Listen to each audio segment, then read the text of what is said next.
Bienvenidos amigos y amigas del canal Hasta la Vista, este canal dedicado a hablar de series y películas que nos gustan. Estamos hoy para otro episodio de Crítica en Caliente, para una película que se ha estrenado muy recientemente en la plataforma de la N, la plataforma Netflix. Es la película Mank de David Fincher, película que cuenta la historia de uno de los guionistas de esta película, interpretado por Gary Goldman. Y bueno, amigo, Gary Oldman, amigo. Gary Oldman, yo siempre lo tengo allá arriba, ya me voy adelantando un poquito la crítica. No quiero hacer eso, así que yo diría que vayamos y brindemos lo que nos sale de la película. Esto es en caliente, amigos. Vamos a la crítica. vamos, crítica con spoilers, avisamos.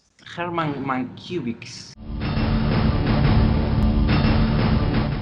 Bueno, amigo, una nueva crítica en caliente, esta vez de Mank, de una película de Netflix de este año tan malo para las películas. Por suerte, una película de autor, el señor David Fincher, que hace 4 años que no hace una película desde Perdida. 6 años ya pasaron, bueno, mira vos, y estuvo metido mucho en Mindhunter, que no sabemos si va a volver, lamentablemente. Una muy buena serie de Fincher. Así que, básicamente es un retrato, amigo, del Hollywood de los años 30 y 40, ¿no? ¿Por qué? Vamos a explicar un poquitito para meternos en contexto y después vamos de lleno a la película, amigo. Esto se basa, digamos, en la construcción del guión del señor Herman Mankiewicz, ¿sí? El señor Mank, que hubo una controversia en su momento, muy importante, entre quién había hecho el guión, si el señor Orson Welles, muy conocido, ¿sí? Del teatro neoyorquino vanguardista de esa época, de los años 30, 40, cuando se hizo esta película tenía 26, 27 años, amigo, casi nuestra edad. Tenía el señor Orson Welles, un genio del cine y del radioteatro, amigo, muy conocido el radioteatro. Él es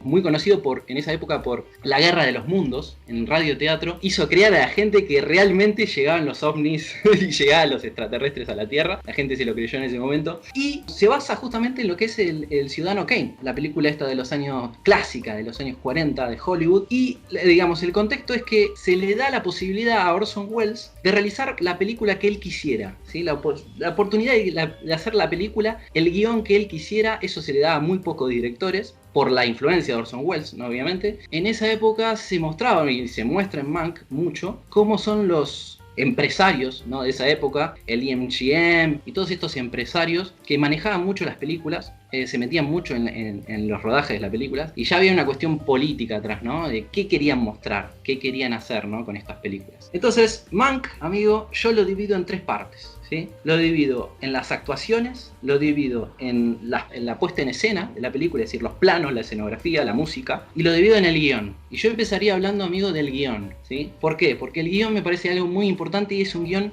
muy personal, ¿sí? El guión es de el señor Jack Fincher, el padre de David Fincher, es el único guión acreditado a su padre. Y ya te das cuenta ahí cuando empieza la película, amigo, que esto es un proyecto muy personal, y me hace acordar mucho a una película de hace 1 año atrás, 2 años atrás creo, que es Once Upon a Time in Hollywood, una película de Tarantino, ¿no? Pero Tarantino relata, que también es un proyecto muy personal, ¿no? Pero Tarantino relata la época de los 60 en Hollywood. Bueno, Fincher se ve un poquito antes y relata lo que es los años 30 y 40. Ya respecto al guión, y el relato de la construcción del guión, a mí me parece muy interesante. ¿Cuál es el rol de los escritores ahí, no? El rol de los escritores de la década de los 30 y 40 se juntaban con unos sabanos, había muchos suplementos, ¿viste? De droga y alcohol sumados para poder escribir esto que dicen los artistas. Bueno, había una cuestión mística ahí, ¿no? Para escribir. Se relata mucho en lo que es Mank, ¿no? El tema de los flashbacks me gusta mucho, amigo, en esta historia.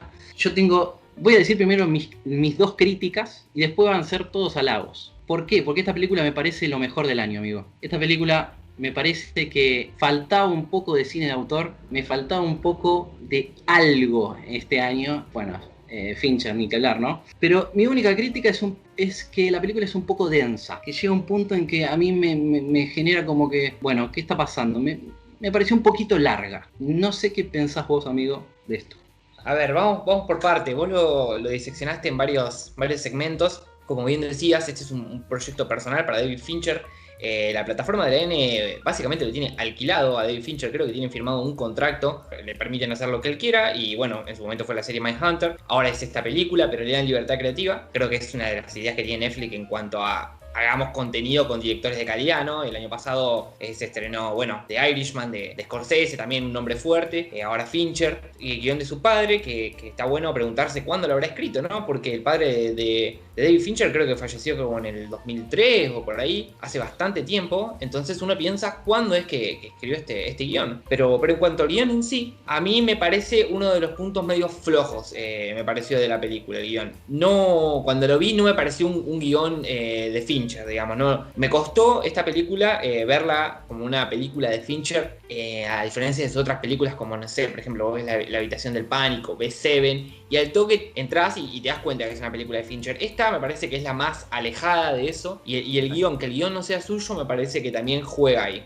Sobre todo porque Fincher ha trabajado con grandes guionistas también, además de él Sí. siendo guionista, con Aaron Sorkin, con otros guionistas muy, muy reconocidos. Y este es un proyecto como, ya te das cuenta que es muy personal. Sí, es muy personal y tiene un montaje que a mí me pareció un poco desordenado a la hora de disfrutar la película. Por eso se me empezó a hacer un poco larga a mí, o larga o complicada. Creo yo, la verdad es que no me enganché mucho con la peli, no fue una peli que me copó mucho, más allá de ser una película de Fincher, ¿no? Nunca pude entrar de lleno en la película. Me parece que es una película que, por un lado, es bastante importante para disfrutarla al 100%, tener una buena base de historia, de quiénes eran los productores del momento, quiénes eran los personajes que integraban la escena del Hollywood de esos años. Y yo no tengo una buena formación en ese sentido, entonces a la hora de disfrutarla tuve un impedimento por ese lado. Obviamente algunos son nombres tan conocidos que uno más o menos puede hilar los personajes o unir los hilos, digamos. Yo también, cuando la estaba viendo y estaba pensando, recientemente hubo una serie de directores que hablaban, ¿no? Un poco como cartas de homenaje al cine de antes, ¿no? Bien lo decías vos con Once Upon a Time, que me parece el mejor exponente. En esta, yo no sé si es tanto carta de amor o es una carta de crítica. Creo que la película en sí plantea cierta ficcionalidad, como lo que estamos viendo. Yo creo que Fincher no sé si nos dice, mirá, los productores todo era de esta manera. En el montaje, cuando viste que iban intercalando los flashbacks con la escena de lo que vendría a ser el presente. Cada vez que había un flashback era una placa negra y se mostraba con tipografía tipo guión. La tipografía que se veía en la placa era como la tipografía que se usa en los guiones. Entonces había como una apuesta ya de decir, esto que te voy a mostrar tipo flashback puede ser como una especie de guión o hay algo ficticio en el medio de todo esto, ¿no? También hay múltiples referencias. Creo que dicen, en un momento Gary Oldman dice, es muy difícil, hablando de la película Ciudadano Kane, en 2 horas hacer un recorte de la vida de una persona, ¿no? Por lo que era el personaje de Kane, de Charles Kane. Y lo dice Gary Oldman, pero me parece que lo dice de un lugar de autoconciencia en la propia película, que es Mank, que es un poco entender el estado de ánimo de este guionista, y conocer un poco su vida para saber cómo había construido esta historia tan fascinante, ¿no? que fue la historia de Charles Kane. También en un momento, cuando charla con el personaje de la actriz esta que tiene los ojos saltones, que no me acuerdo el nombre, están discutiendo sobre... Él le dice, mira, es una obra, digamos, no tiene que sí o sí por qué ser real. Me parece que la película juega un poco con eso. Creo que a diferencia de Once Upon a Time, que levanta el papel del productor, es que en la película, no sé si te acordás, era Al Pacino. Sí. Bueno, viste que la película habla muy bien del rol del productor, digamos, tiene una buena estima del productor en esa película. En este, casi que todo lo contrario, te diría. Más que no sé si es una carta de amor, o casi te diría que es como una crítica, o me pareció a mí por lo menos una crítica al negocio y a la industria. Y es raro porque ahí se mete en una polémica, tocando grandes productores de la época, que se meten en una polémica fuerte. Yo la verdad es que no desconozco como para opinar si lo que dice está bien o mal, pero hace una crítica fuerte y los muestra de un lado bastante duro. Entonces, creo que al tener esta apuesta un poco ficcionada y hablar sobre esos productores, no sé si lo que se muestra es decir, esto es tan verídico y hablemos de cómo era en esa época, o hacer una crítica en general hacia la industria. No sé bien para qué lado intentó apuntar David Fincher. Coincido, no sé bien para dónde intentó. Lo que sí sé es que es la película más política de Fincher. O sea, la película donde se mete a fondo con la política, ¿sí? Y qué hay atrás de las películas, ¿sí? En esa época él muestra, es evidente, que dentro de las películas, o sea, los magnates y toda esta gente muy poderosa estaba atrás de las películas porque era el medio en esa época para poder influenciar a las personas. Ese era el medio. Entonces, ¿qué tenía? O sea, él lo muestra muy bien. ¿Qué tienes atrás de eso? Tenés a William Hearst, que es un poderoso magnate que controlaba, digamos, de alguna forma todos los medios, o gran parte de los medios en lo que era California en esa época, y cómo influenciaba a través de las películas, ¿sí?, su pensamiento. Y cómo influenciaban además los productores las elecciones. Eso es no menor, que mete ahí David Fincher en el medio, que mete además cómo los productores maniqueaban la política, digamos, ¿no? La política en base que, bueno, a estos cortos que hicieron y ayudaron al candidato republicano a ganarle al candidato demócrata. Exacto, Sinclair pierde porque, bueno, hay toda una propaganda política y el rol de los medios, ¿no? Cómo es que le pegan a Sinclair todo el tiempo para que gane el candidato republicano. Otra cosa que quería decir, amigo, y son dos cosas. En un momento William Hertz habla sobre, respecto al guión, ¿no? Habla sobre la parábola del mono del organillero, que es la última frase, ese cuento, ¿no? Que obviamente, ¿el mono quién es? El mono es Mank, ¿sí? Y el organillero, el que está atrás, el que mueve todas las fichas, porque Mank en realidad es una ficha en un tablero, y el que controla el tablero, ¿quién es? Hertz.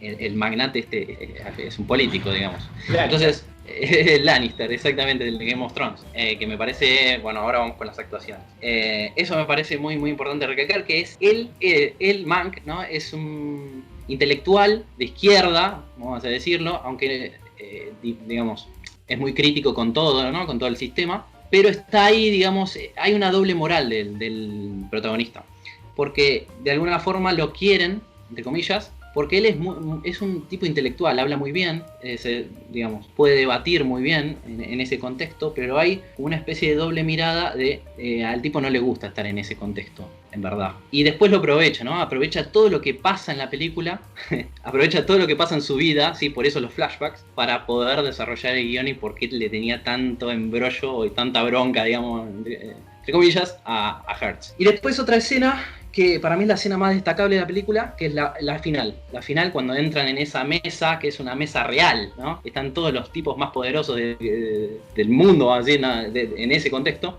Sí, de California, y cómo termina, ¿no? Él, me parece la mejor escena, y es muy emparentada con una escena o varias que se desarrollan en el Ciudadano Kane, ¿no? Que es este mundo, digamos, de maravilla. Están como en una especie de castillo y están todos disfrazados. Sandu, una cosa así, ¿no? Sí, Sanadu, creo. Exacto. O sea, no es una película, digamos, para cualquier espectador. Tenés que ser un espectador que conozca, que quiera y que, digamos, se mueve a través del tiempo.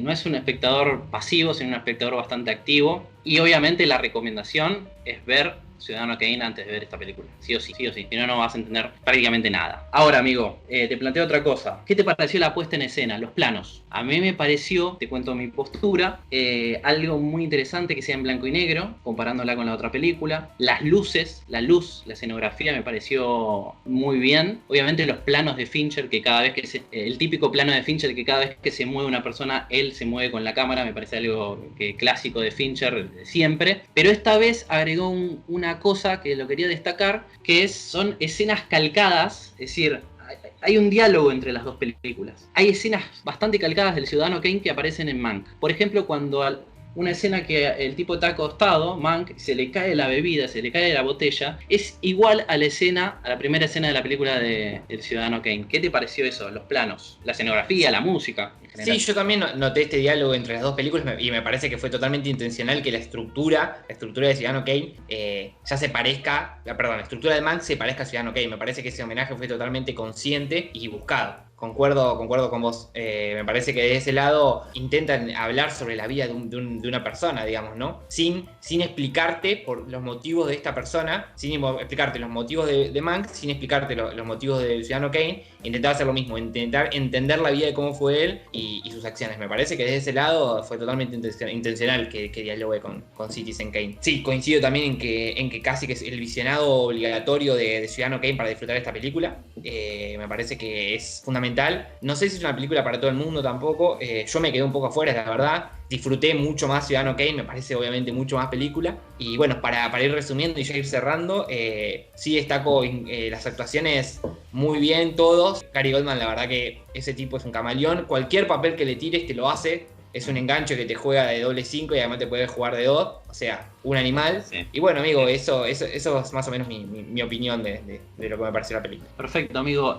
Coincido con la actuación de Gary Oldman, amigo. Me parece, no sé si voy a decir, no sé si voy a decir el mejor papel de Gary Oldman, porque tiene muchos papeles y muy buenos, pero me parece una de las mejores actuaciones de Gary Oldman, las mejores, no exagero. Me parece que la versatilidad que tiene el tipo y la capacidad de metamorfosearse en cualquier cosa, puede ser el comisario de Batman, puede ser, no sé, Churchill, puede ser cualquier cosa el tipo, puede ser cualquier cosa, puede ser el tipo desfigurado que aparece en Hannibal, puede ser el tío de Harry Potter. O sea, cada personaje que hace el tipo es distinto a otro personaje, es completamente distinto. Entonces, me parece que es una maravilla y hace mejores a los demás actores. O sea, cualquier actor que actúe al lado de Gary Oldman queda bien. Yo voy a actuar con Gary Oldman y quedo bien igual, amigo. O sea, soy buen actor porque actúo al lado de Gary Oldman. Me parece que la otra chica que actúa, que hace como la camillera, me parece que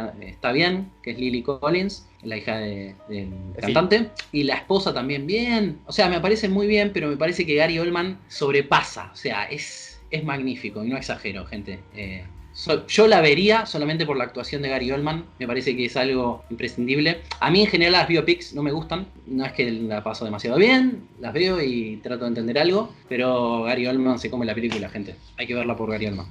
Bueno, veremos si esta vez los Oscar ¿Cuál es tu tienen en nota? cuenta esta película. Mi nota, yo creo que va a ser más baja que la tuya. Yo le pondré un 6. Un 6 no es una película que me haya enganchado, y si tengo que armar un ranking desde Fincher, la pondría casi última, te diría. No es una película que me haya conmovido. Está bien, pero no entré mucho en el juego de la peli.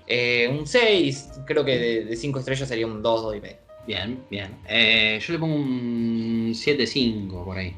7.5, me parece que está muy bien. Capaz que es porque es el sobrante del año, ¿no? Capaz que es porque el año fue muy malo, entonces quiero ver algo de calidad, y faltaba algo de calidad, me parece, en este año. Tan malo para el cine, la verdad que es muy malo para el cine. O sea, va a ser muy difícil, amigo, hacer el top de películas de este año, ¿no? Va a ser muy difícil, pero bueno. Va a ser muy difícil, totalmente. Un 7.5.